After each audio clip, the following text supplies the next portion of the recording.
What is up, Buck? I'm Doug with D&D in the Garage. They say it can't be done. They say that you can't pull a windshield in the junkyard, take it home, clean it up, and put it into your vehicle. Now that sounds like hot nonsense to me. I don't see why I can't do that. So today we're gonna figure out how hard is it and what do you have to do? What tools do you need? What kind of processes should you follow? And what is your best bet for success pulling a windshield at the junkyard? And our journey today starts where so many epic journeys do, at the Harbor Freight to pick up some specialty tool that you don't already have. They actually have two different kits for removing windshields. Would you believe that? How convenient. I went ahead and bought both of them. We only ended up using one of them, but we'll get more to that later. You have the wire and handle type right there, and then you also have the carbide tip type. That's what like Safelite uses. Additionally, I picked up the world's cheapest utility knife. That's going to come in handy later, but we'll talk about that later. First, we need to figure out where exactly are we getting this windshield. A UPULL junkyard is your best bet. That's where you pull your own parts instead of them pulling it for you.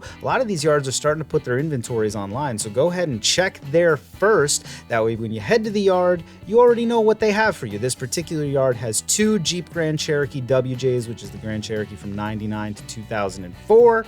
They also had this sassy 87 Dakota, which if you guys know me, I was absolutely tickled, but I'm staying focused today. We're not going to spend too much time on the Dakota. Let's move on to our first victim. I mean, candidate. This right here is a 2004, and it has the windshield we need. It also has some very fancy eBay Halo fog lights and what I assume are Amazon Jeep emblems. Now, unfortunately, this wasn't actually a really good candidate, which I realized later on. These are the door trim rails, and they are bolted on, and unfortunately, all the bolts were rotted. I couldn't get a tool on them.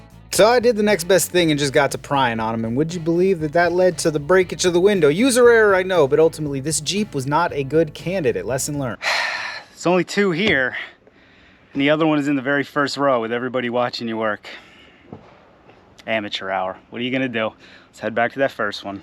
Contestant number 2 is a 2003 white Laredo. Not a bad looking Jeep. We're going to pop this hood off for better access. You want to get as much off as you can. That's going to include, I would say, the hood, definitely the cowl. And to get the cowl off, you're going to need to remove your wiper arms. There is a less destructive method using a puller that you can get off the shelf at Advanced or AutoZone or O'Reilly's. I'm showing you the junkyard method in this video. We will use the puller in the next video when we put this windshield on my Jeep. But basically, pop those little covers off, get the nut off, give the stud a good couple smacks with your hammer, and if you're lucky and you've prayed to the right gods that day, you will be able to get your wiper arms off without much drama. Go ahead and pop your cowl off, and now you have access to the bottom of the windshield. This is absolutely essential.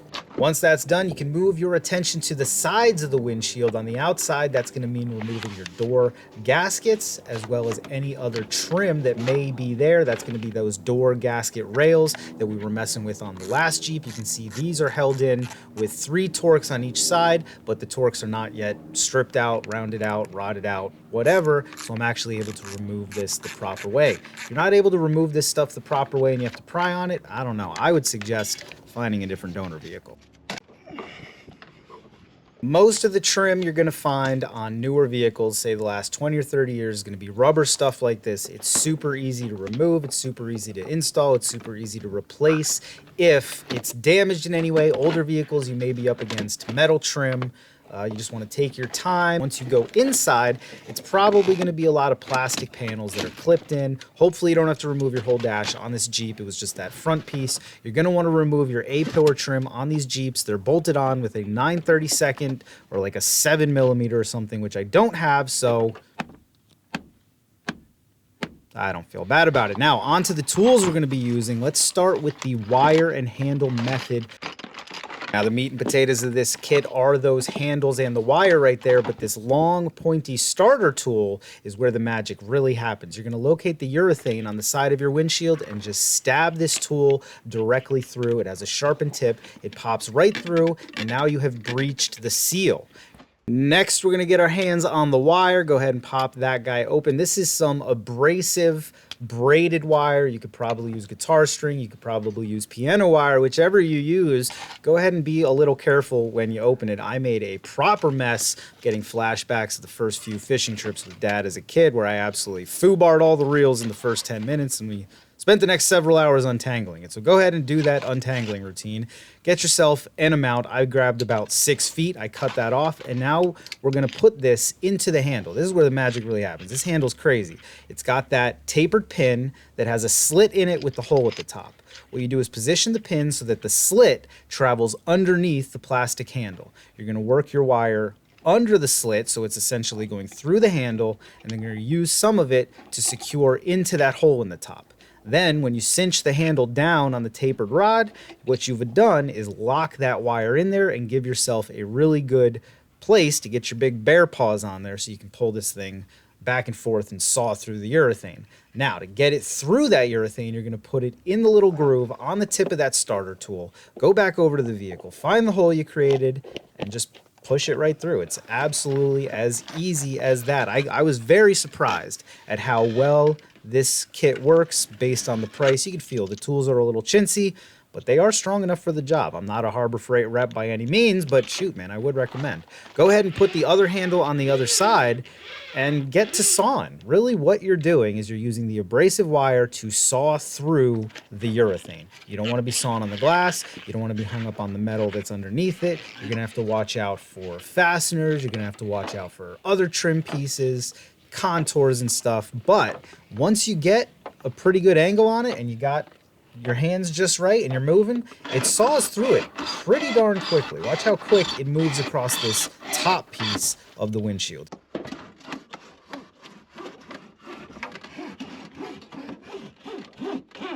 Now you're gonna notice one of the issues is as you're going along, you're gonna keep getting caught on bits of things. I didn't take the headliner down.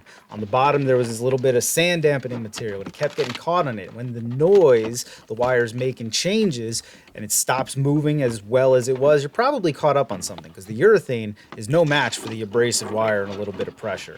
That said, it is pretty easy to break the wire. It will get hot and break on its own. If you get caught on a piece of metal and try to wing into it, it will break. I think that's why they gave you about 12 feet of the stuff. Now, the hard part about this job is not the actual sawing through, it's the access. You can see here, it's a relatively straightforward cut I'm trying to make, but it's very hard to find a place to put my hands. That's why I got impatient, and so I grabbed the world's cheapest utility knife and I start cutting the urethane that way, and that works pretty well. If you can get the knife in there, the knife will absolutely slide through the urethane. The problem is you cannot be sure that you've gotten all the little bits like you can with the wire. If the wire clears it, you know you're good.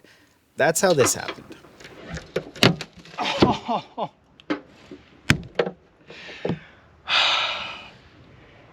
You gotta be kidding. Oh, I can't believe I just did that. There are no other ones here.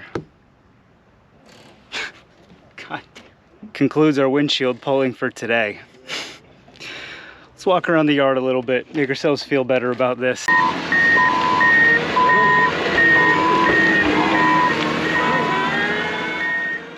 Never fear, friends, we're not giving up. We got a new day, a new yard, new Jeeps. This time we brought help. Here we go. They say third time is a charm. And so far, there are some very promising signs. We rolled up to this 2004 Limited with the best wheels, and we started taking all the trim off, the windshield trim, the side pieces, and then I realized this windshield is halfway out. It's gonna be awesome. Went to show the wife lady how to stab this guy right through the poly there, and no need. So we're gonna continue our way around with this guy. This is a great illustration of how the wire works. You can see it pulling right through that urethane there. You can actually see the urethane starting to smoke. The wire gets nice and hot, and it just glides right through that adhesive. I never actually tried the carbide tip tool because the wire works so well.